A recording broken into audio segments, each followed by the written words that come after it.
Spiderman की कहानी तो सबने सुनी होगी। वो 14-15 साल का लड़का जो अपने स्कूल में जाता है जहां पे उसको बुली और तंग किया जाता है। कभी उसकी बस छूट जाती है और कभी कोई दूसरा लड़का उसकी गर्लफ्रेंड को ले जाता है।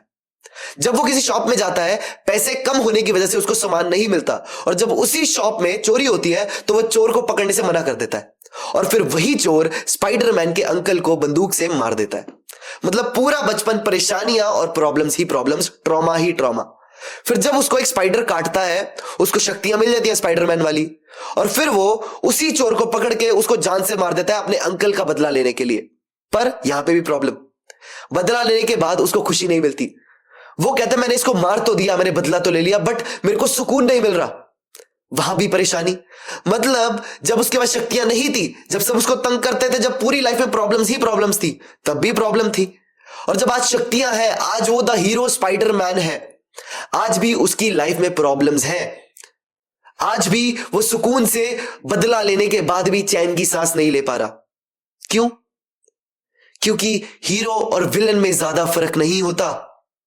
जो मैं आज आपको बताना चाहता हूं कि हीरो और विलन दोनों एक ही होते हैं, कोई डिफरेंट नहीं होता। हीरो की लाइफ में भी वही प्रॉब्लम्स है, वही ट्रॉमा है, वही दिक्कतें हैं जो विलन की लाइफ में है। विलन की लाइफ में भी वही ट्रॉमा, वही प्रॉब्लम्स, वही दिक्कतें जो हीरो की लाइफ में है। दोनों इसी धरती पे पैदा हुए हैं, दोनों एक ही स्कूल में गए हैं, दोनों एक ही कॉलेज में गए हैं, दोनों की वही गर्लफ्रेंड थी, दोनों के वही टीचर्स थे, कुछ डिफरेंस नहीं था। बट हीरो ने और विलन ने अलग अलग चीजों को देखा, दोनों का नजरिया अलग था। दोनों ने इस अर्थ को, लोगों को या फिर सिचुएशंस को अलग तरीकों से, अलग आंखों से देखा। कौन सी आंखें थी वो? एक हीरो जब उसकी लाइफ में प्रॉब्लम्स होती है ना, तो वो ये सोचता है कि यार ये प्रॉब्लम्स जो मेरे साथ हुई है ये किसी और के साथ ना हो, मैं इसको ओवरकम कर जाता हूं, मैं उन चीजों को भूल जाता हूं और मैं जिंदगी में कभी किसी और के साथ होने नहीं दूंगा। बट दूसरी साइड जो विलन है वो ये सोचता है कि पूरी दुनिया ने मेरे साथ गलत किया है। वो अपने आप को विक्टिमाइज कर लेता है, विक्टिम बन जाता है वो इन चीजों का, और वो इसको भूलता नहीं है। और वो कहता है कि मेरे साथ पूरी लाइफ गलत होता रहा और मैं अब सबके साथ गलत करूंगा, मैं किसी को नहीं छोड़ूंगा। सिर्फ इतना सा फर्क है, जबकि दोनों की लाइफ में सेम ही ट्रॉमास थे। तो मैं यहां पे क्या बताना चाहता हूं कि अपनी सिचुएशंस को, अपनी प्रॉब्लम्स को फालतू में गालियां देना और ये बोलना बंद करो कि मैं परेशान हूं, मेरे को तो ये नहीं मिला, मेरे पेरेंट्स ने मुझे ये नहीं लेके दिया, सोसाइटी ने मेरे को तंग किया, उसने मेरी गर्लफ्रेंड को पकड़ लिया, इसने मेरे भाई को मार दिया, इसने मेरे मम्मी डैडी को गाली दे दी, इसने मुझे गाली दे दी। अपनी सिचुएशंस को 24 घंटे बुरा भला मत बोलो। अपनी सिचुएशंस को अपने अंदर लेके आओ, सोचो, समझो, एम्ब्रेस करो। क्योंकि अगर वाइड व्यू से देखो ना तो सारे लोग इसी धरती पे हैं, कोई अलग नहीं है। हम सब कहते हैं ना, और आप भी कहते हो, मैं भी कहता हूं कि यार सबकी लाइफ में सिचुएशन अलग होती है, बट दैट्स नॉट ट्रू। सबकी सिचुएशन सेम है। दुनिया में 800 करोड़ लोग हैं और सबकी सिचुएशन सेम है, कोई भी डिफरेंट नहीं है, because everyone is living on this fucking earth. सब यहां पे है। कोई मार्स पे होता तो मैं मान सकता हूं उसकी सिचुएशन अलग है, बट जो इस धरती पे उसकी सिचुएशन सेम है। So it all depends on you कि आपको अपनी प्रॉब्लम्स को, अपनी लाइफ की सिचुएशंस को किस नजरिए से देखना है। आपको अपने दिमाग में हीरो वाला माइंडसेट चाहिए, विलन वाला माइंडसेट चाहिए? दोनों में एक बहुत ही माइनर सा डिफरेंस है। मत बोलो अपने आप को कि मेरे पास पैसा नहीं है, मत बोलो अपने आप को कि मेरे पास फॉलोअर्स नहीं है, मत बोलो अपने आप को कि यार मुझे तो कोई मेंटर नहीं, मेरे पास कोई मेंटर ही नहीं है, या फिर मुझे कौन सिखाएगा, या मैं कहां से सीखूंगा, मेरे से तो कुछ नहीं होता, मेरी तो लाइफ ही खराब है। अगर ये सब बोलोगे तो लाइफ वैसी बन जाएगी। Manifestation works in the direction you pointed to. जहां पे आप उसको पॉइंट करोगे ना, जहां पे आप बोलते रहोगे कि मेरी लाइफ खराब है, मेरी लाइफ खराब है, मैनिफेस्टेशन वही काम करेगी, वो आपकी लाइफ और खराब कर देगी। बट जबकि आपकी लाइफ बहुत अच्छी है, आपके पास पेरेंट्स हैं, आपके पास पूरी फैमिली है, आपके पास घर है, गाड़ी है, बंगला है, अगर नहीं भी है तो नो इश्यूज, आपके पास इस दुनिया का सब कुछ है, आपके पास मिट्टी है, कपड़े नहीं है तो चमड़ी तो है ना, आपके पास कैमरा नहीं है, फोन तो होगा ना, फोन नहीं है तो आंखें तो है ना, दूसरों की आंखें तो है ना, आपके पास घर पे डेस्क नहीं है तो क्या पता आपको कोई बड़ा स्टेज मिलना हो, क्या पता भगवान आपको बोल रहा हो कि रुक जा, तेरे लिए कुछ बड़ा रखा है मैंने।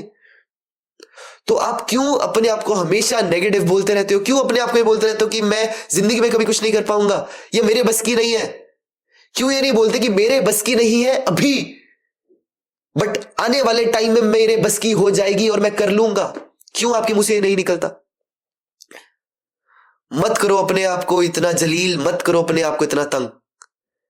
इंसान सिर्फ अपने आप से तंग होता है, उसको बाहर का कोई तंग नहीं कर सकता। इंसान अपने आप से तंग होता है। अगर मुझे बाहर का व्यक्ति कोई आके कुछ बोल रहा है, कोई गाली दे रहा है, कुछ सुना रहा है, कुछ भी बोल रहा है, और अगर उसकी वजह से मैं तंग हो रहा हूं ना, तो प्रॉब्लम वो नहीं है, प्रॉब्लम मैं हूं, क्योंकि मैंने उसको अलाउ किया है कि वो मुझे तंग कर सके। बट अगर मेरे अंदर इमोशनल कंट्रोल है ना, मेरे अंदर अवेयरनेस, और मैं सोच सकता हूं, मैं बैठ के समझ सकता हूं, तो मुझे कोई फर्क नहीं पड़ेगा उसकी बातों से, चाहे वो जितनी मर्जी गालियां दे दे, जितना मर्जी मेरे को बोल ले। तो प्रॉब्लम यहां पे है, प्रॉब्लम यहां पे है, क्योंकि हम समझ नहीं पाते, हम करेजियस नहीं है, हम अपने ऊपर डाउट करते हैं। तो इस बात को समझो। भगवान अगर आपको बोले ना बेटा नहीं, तेरे लिए नहीं है, तो मे भी उसने आपके लिए कुछ बहुत बड़ा रखा है। बट अगर भगवान बोले ना कि बेटा रुक, अभी थोड़ी देर और रुक, और थोड़ी परेशानी तेरे को मिल रही है, और थोड़ी प्रॉब्लम्स आएंगे तेरे पास, तो भगवान तेरे को बेस्ट देता है, बेस्ट। अगर नो बोल दे तो बेटर देगा, बट अगर वेट बोल देना तो बेस्ट देगा। यह बात भी मैंने गौर गोपाल दास जी से सीखी थी। यार देखो, मैं परफेक्ट नहीं हूं, मैं कोई अपने शब्द नहीं निकाल के लेके आ रहा, मैं भी लोगों से सीखता हूं। तो जब सीखने की अपॉर्चुनिटी है इस दुनिया पे, जब आपको लोग सिखाना चाहते हैं, तो आप सीखो उनसे जाके। क्यों ब्लेम करते हो? क्योंकि आप कुछ भी करने जा रहे हो, अगर आपको कोई भी परेशानी है, तो आपका एक ही तो सवाल होता है कि भाई कैसे करूं? हाँ, मेरे को ओवर थिंकिंग हो रही है, मुझे परेशानी हो रही है, मैं तंग हो रहा हूं, और ये प्रॉब्लम आ गई है, इसको सॉल्व कैसे करूं? कैसे? हाउ? एंड हाउ का आंसर हर जगह अवेलेबल है। गूगल है, इंटरनेट है, वेबसाइट्स हैं जरा जरा की, और यूट्यूब है, कोचेस हैं, लोग भरे पड़े हैं। अगर इंटरनेट से कोई नहीं आप लेना चाहते, आप अपनी फैमिली में चेक करो ना, कौन है जो आपको समझा सके? कोई भाई, कोई बहन, कोई फ्रेंड होगा, कोई किताब हो सकती है। इट डजंट मैटर, आंसर्स हर जगह अवेलेबल है। और ये बात मेरे कोच ने, मेरे टीचर ने, मेरे गॉडफादर ने मेरे को बताई थी। बड़ी सिंपल सी बात है यार, सुन के ना आपकी आंखों से आंसू आ जाएंगे। उसने बोला कि ढूंढने से तो भगवान भी मिलता है। बात सुन के आंसू नहीं आए? क्या आपको नहीं फील हुआ कि सब कुछ ढूंढा जा सकता है?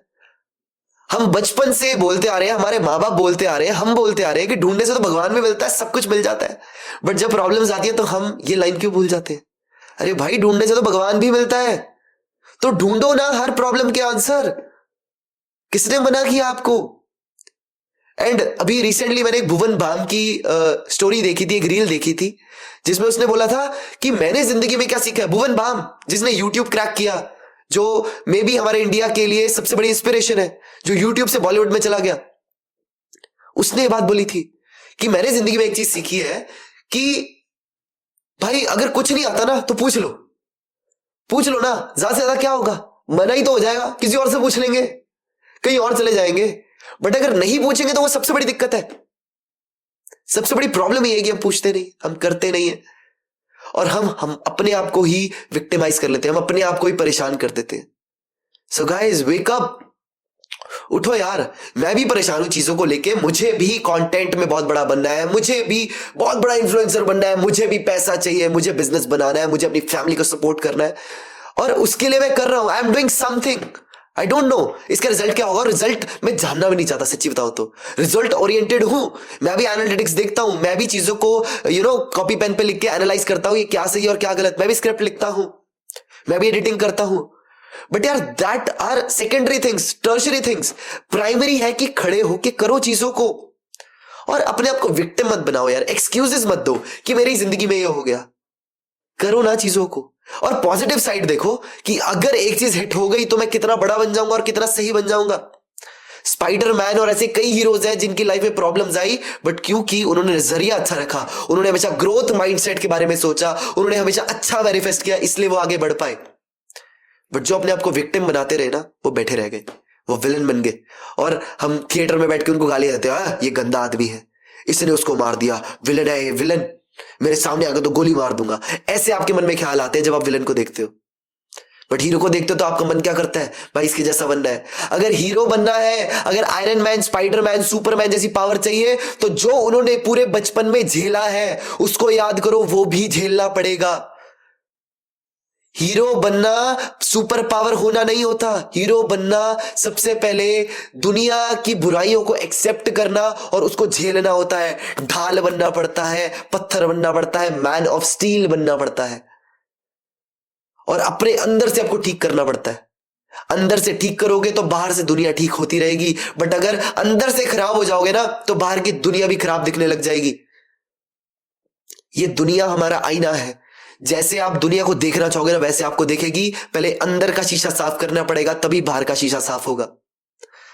अगर आपको लगता है ना कि मेरी शक्ल खराब है, मेरा बॉडी स्ट्रक्चर खराब है, मेरे तो कपड़े अच्छे नहीं है, मेरा घर अच्छा नहीं है, मेरे घर पे तो शेड लगा हुआ है, मेरा कैमरा अच्छा नहीं है, यार मेरे पास तो अच्छे अच्छे इक्विपमेंट नहीं है, ये सब इक्विपमेंट्स, कपड़ों और घर की गलती नहीं है। ये गलती अंदर है, क्योंकि आप अपने आप को एक्सेप्ट ही नहीं कर पाते, अपने आप को प्यार ही नहीं कर पाते। अपने आप को प्यार करो, और अपने आप को प्यार करने के लिए क्या करना पड़ेगा? अकेले बैठना पड़ेगा, सोचना पड़ेगा, सेल्फ अवेयर होना पड़ेगा, इमोशनल कंट्रोल लेके आना पड़ेगा अपने अंदर। इमोशनल कंट्रोल के लिए अपने आप को प्यार करना पड़ता है। और जब ये सारा प्यार आ जाएगा ना, तो हीरो बन जाओगे अपनी लाइफ में, अपनी आंखों में हीरो बन जाओगे। और जब शीशे में देखोगे ना अपने आप को, तो बोलोगे यार मेरे से स्मार्ट कोई नहीं है, मेरे से अच्छा ड्रेसिंग सेंस किसी का नहीं है, यार मेरे से अच्छा इक्विपमेंट किसी का नहीं है, मेरे से अच्छा बोलता कोई नहीं है। मैं जब भी किसी के पास जाता हूं ना, तो मैं बेस्ट बन के बाहर निकलता हूं। जब भी मैं स्टेज पे जाता हूं ना, तो मैं बेस्ट स्पीच देता हूं। जब भी मैं किसी लड़की से बात करता हूं ना, तो फिदा हो जाती है। और जब भी मैं कोई बिजनेस स्टार्ट करता हूं ना, तो वो आसमान की ऊंचाई को छू लेता है। थाउजेंड्स ऑफ एम्प्लॉइज है, करोड़ों रुपया कमाता हूं डेली का। अगर ये सोच रखोगे ना, तो ये मैनिफेस्ट होगा, ये आपकी जिंदगी में आ जाएगा। अपने आप से प्यार करना सीखो, सेल्फ अवेयर बनो, हीरो बनो अपने लिए भी और दूसरों की लाइफ के लिए भी। दुनिया को पॉजिटिव नजरों से देखो। अच्छा देखोगे, और अच्छा देखने के लिए भी अच्छा कंज्यूम करना पड़ेगा। कंज्यूम कैसे करोगे? सोशल मीडिया पे सही चीजें देखो, सही खाओ, सही पियो, सही लोगों से बातें करो, गलत लोगों को छोड़ दो। बस यही कहना चाहूंगा कि be positive and stay happy. Thank you so much.